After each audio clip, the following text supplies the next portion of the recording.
벌써 2주차네요. 그래서 이번 주에 이제 요 2주차 유닛 2에 대해서 이제 한번 볼 거고요. 그 다음에 우리 지난번에 했던 거와 마찬가지로 오늘 이제 월요일이니까 요 이론 수업을 하고 수요일 날에는 또 이제 우리 20문장씩 나눠서 또 이제 테스트를 볼 겁니다. 그리고 참고 사항으로 한 가지 말씀드리면 이번 주 이제 수요일 내지는 금요일 날 이제 다시 말씀을 드릴 건데 다음 주는 특강이 없습니다. 다음 주는요.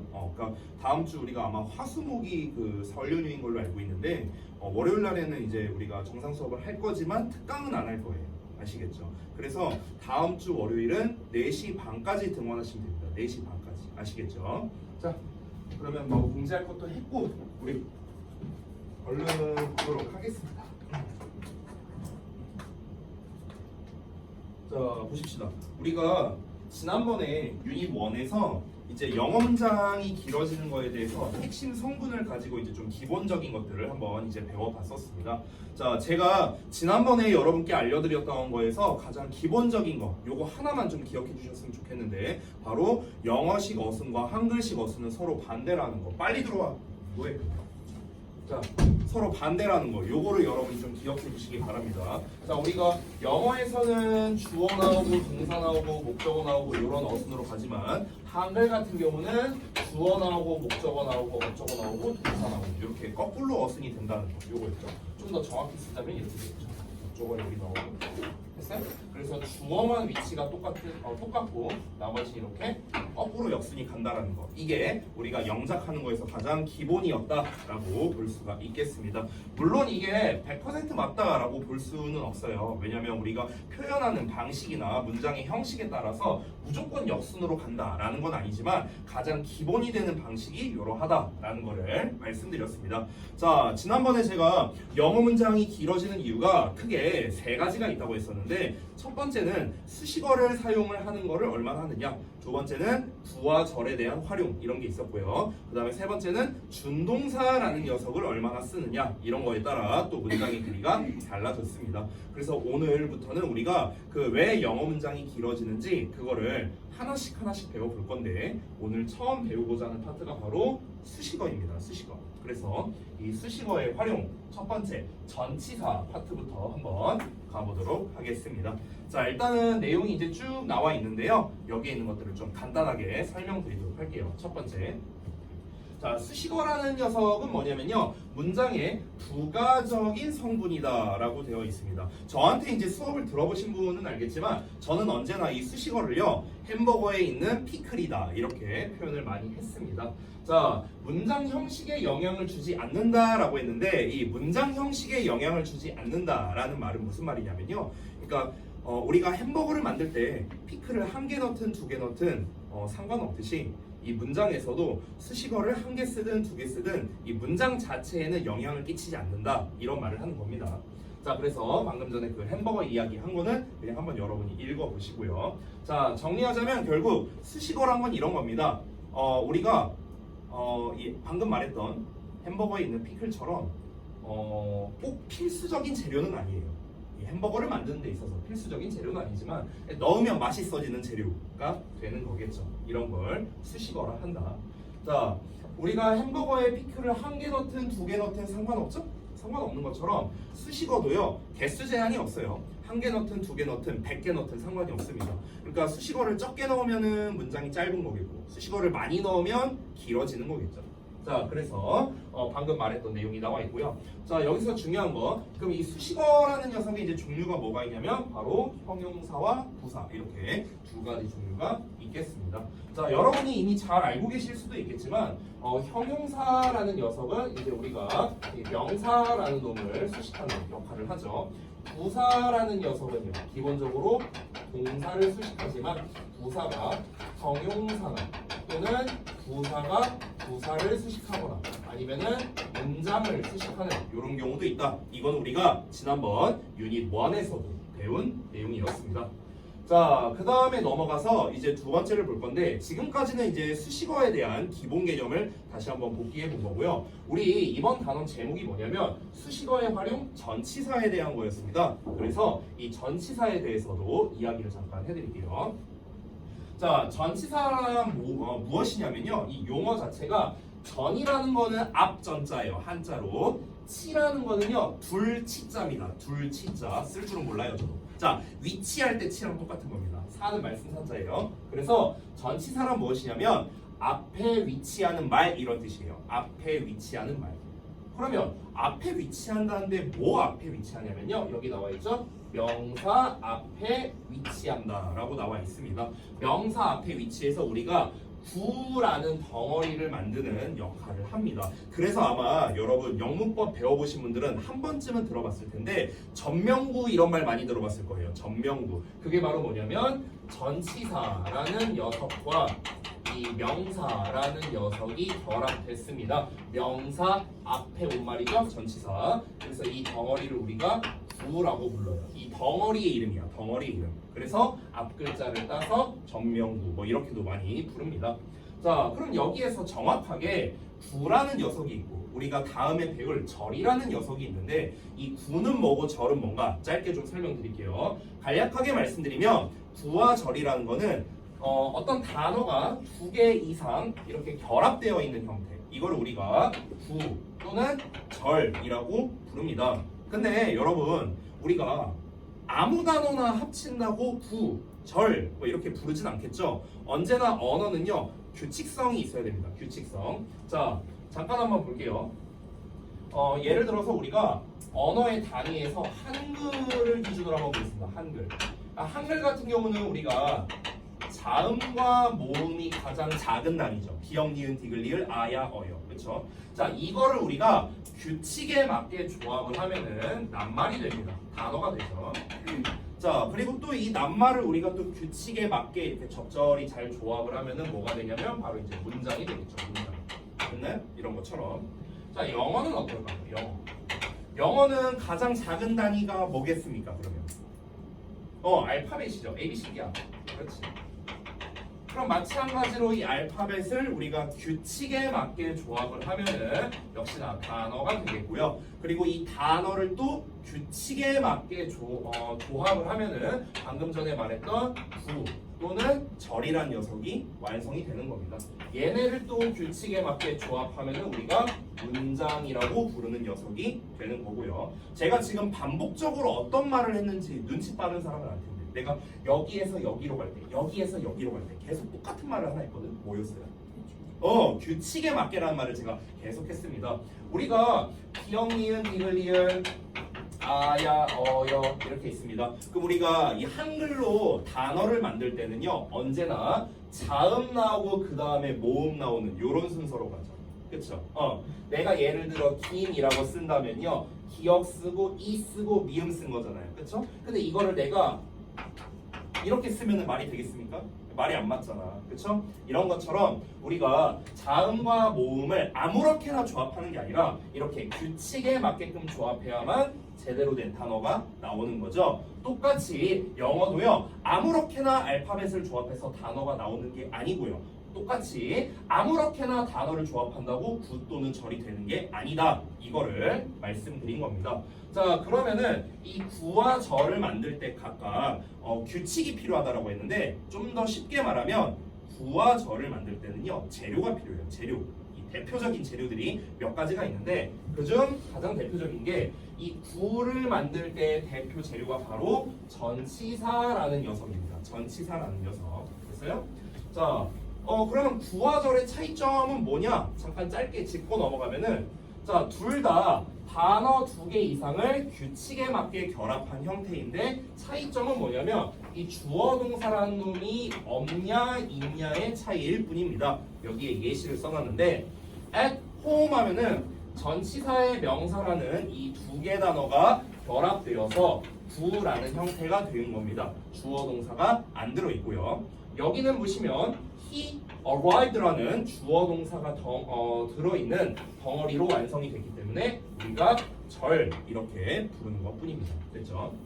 자, 그래서 다시 한번 말씀드리면 이 구라는 녀석은 주어 동사가 없는 덩어리 이렇게 생각하면 되는데 이 구를 만드는 가장 대표적인 재료가 전치사라는 녀석이다. 이렇게 정리하고 가겠습니다. 자, 그래서 이 두 번째에서는 지금 설명드린 게 뭐냐면 바로 전명구에 대한 설명을 드린 겁니다. 전치사와 명사가 결합된 덩어리. 요거 설명한 거예요. 그럼 이제 중요한 건 뭐냐면 전치사와 명사가 결합됐는데 이 결합된 게 무슨 역할을 하냐고. 결합된 게. 1번에서는 제가 수식어에 대한 이야기를 했고요. 2번에서는 전치사에 대한 이야기를 했습니다. 그러면 이 두 가지가 뭔가가 연관성이 있으니까 제가 각각 얘기를 했겠죠.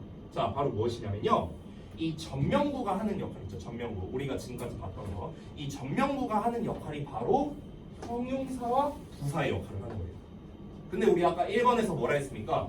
형용사와 부사를 묶어서 수식어라고 불렀었죠. 그렇죠? 정리하자면 전명구가 하는 역할은 뭐라? 수식어의 역할을 한다. 그러면 전명구를 많이 쓸수록 문장이 길어지는 거겠죠. 되셨나요? 이렇게 연결이 되는 거예요. 자, 그래서 이 전치사 더하기 명사는 이런 역할을 할 수 있다라는 거를 짧게 이제 썼고요. 자, 그 다음에 네 번째 보겠습니다.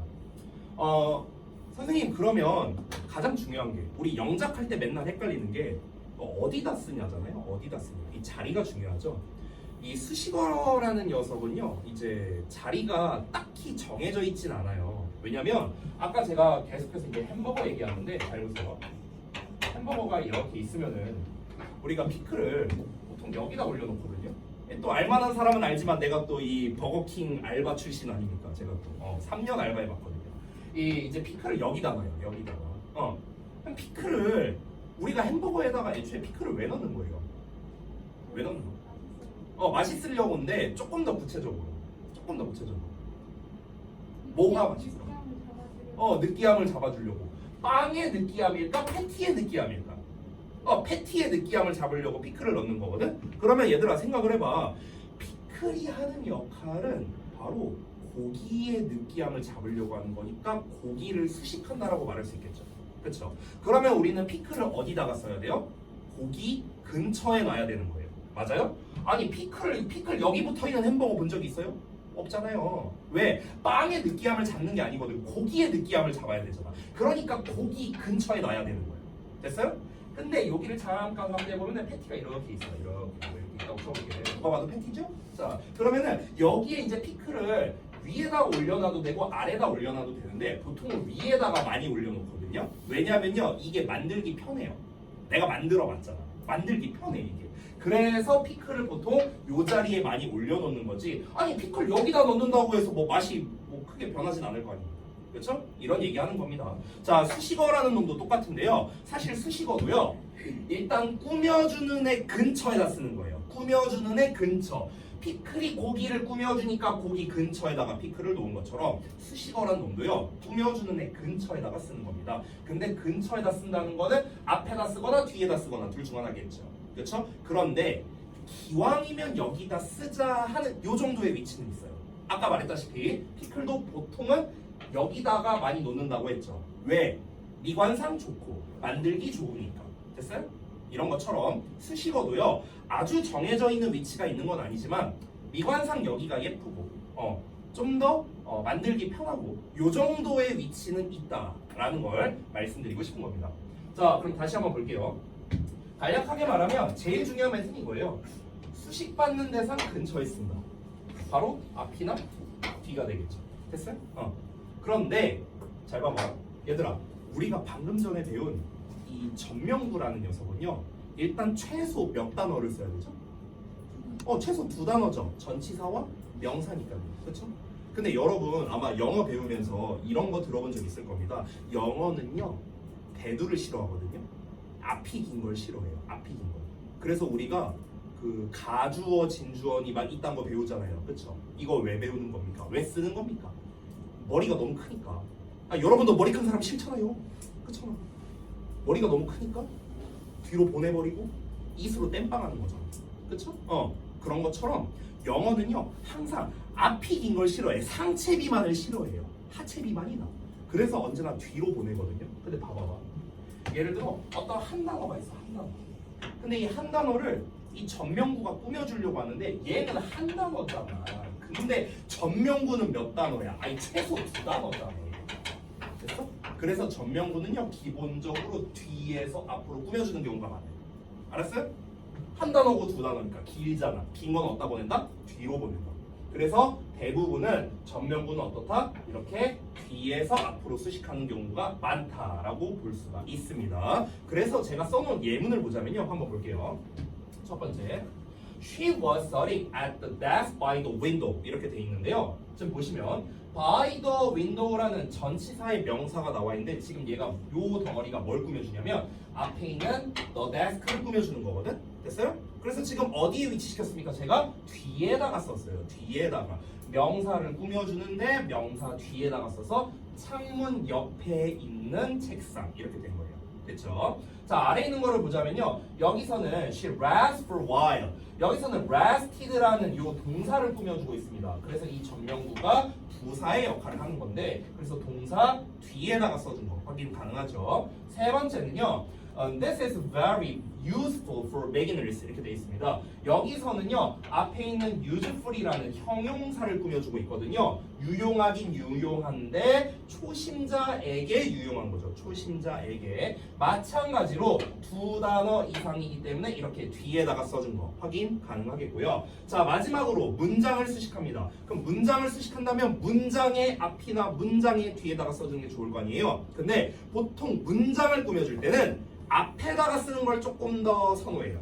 보통은요. 자, 그럼 앞에다가 쓰고 난 다음에 이 문장을 수식한다는 거를 우리가 조금 이제 포인트, 이제 확실하게 알려주기 위해서 이렇게 콤마를 찍어주는 경우가 많겠습니다. 그래서 for unexpected reasons라는 요 덩어리가 이 뒤에 있는 뭐야 이거?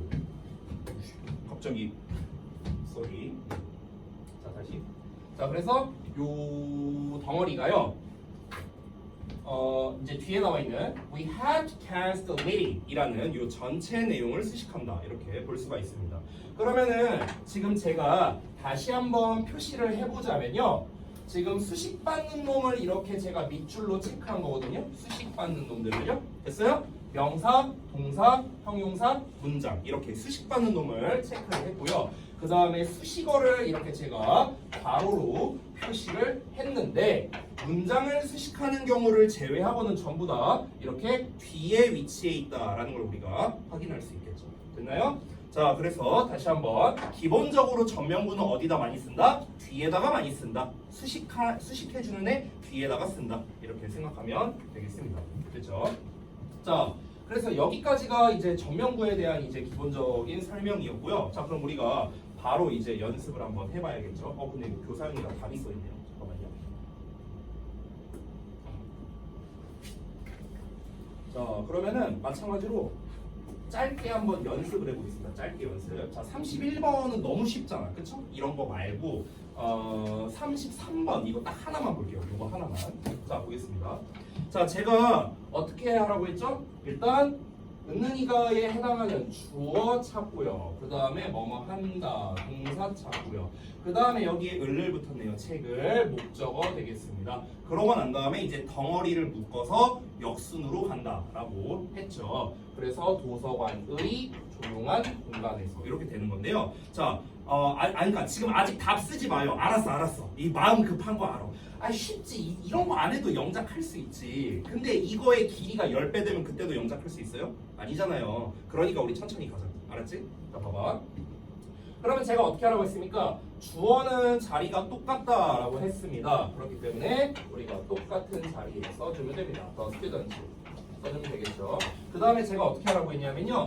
동사를 찾고 그 다음에 거꾸로 가면 된다. 요 기본은 똑같다라고 했습니다. 자, 잘 보시면요. 읽는다를 먼저 써야 되니까 우리가 read 쓰고 그 다음에 책을 써야 되니까 books 쓰면 되겠죠. 그렇죠? 자, 여기까지는 별거 없고요. 그 다음에 조용한 공간에서와 도서관의라고 나와 있습니다. 여기서는 여기 의 보이시죠? 의 그리고 에서 보이시죠? 이 의와 에서가 각각 전치사라고 부르는 녀석들입니다. 선생님 이게 전치사인지 우리가 어떻게 알아요? 이렇게 물어볼 수도 있는데 잠깐만 보시면 아까 전에 제가 아까 위에 예시에서 at home이라는 말이 나왔었어요. 아까 우리 위에 읽은 내용에서 이거를 우리말로 해석하면은 집에잖아. 집에. 그렇죠? 이렇게 되죠. 근데 여기마저도 어순이 거꾸로라는 걸 우리가 볼 수 있는 게 이 at은 애고요. 얘가 집이잖아. 그쵸? 그러니까 영어식 어순으로는 애 집이야. 애 집. 됐어? 근데 우리말식으로 하면은 집애가 되는 거죠. 그래서 영어에서는 명사 앞에 와서 구를 만들어주기 때문에 전치사라고 부르는 거고, 우리말에서는 명사 뒤에 와서 구를 만들어주기 때문에 우리말로는 원래 정식 명칭은 아니지만 후치사라고 부를 수 있는 거야. 후치사, 뒤에 위치하는 말이니까. 됐죠? 자, 그럼 여기에서 에서라는 말, 의라는 말, 이걸 통해서 전치사의 조용한 공간 명사 나왔고, 또 전치사의 도서관이라는 명사 나왔고, 이렇게 전명구가 2개 나왔구나 라는 걸 확인할 수 있습니다. 자, 그러면 이 상태에서 우리는 뭘 먼저 써야 되냐면 얘를 먼저 써야 됩니다. 조용한 공간에서. 왜냐면 우리 역순으로 가잖아. 그렇죠? 자, 그래서 이 조용한 공간에서는 어떻게 쓰면 될까요? 일단 에서니까 여기에 나와 있는 힌트 단어 중에서는 in이겠죠. 그렇죠? 그래서 조용한 공간, the quiet space가 되겠죠. 됐나요? 조용한 공간에서. 자, 그런데 조용한 공간인데 어떤 공간이냐면 도서관의 공간이야. 도서관의 공간. 즉 이 공간이라는 말을 꾸며주고 싶은 겁니다. 그래서 우리가 뭐뭐의에 해당하는 of를 쓰고 그 다음에 the library 이런 식으로 완성하면은 되겠죠. 됐나요? 자, 그러면 지금 각각 보시면 여기에 나와 있는 전치사의 명사는 조용한 공간에서가 뭘 꾸며줄까요? 지금 얘는 뭘 꾸며주고 있을까? In the quiet space는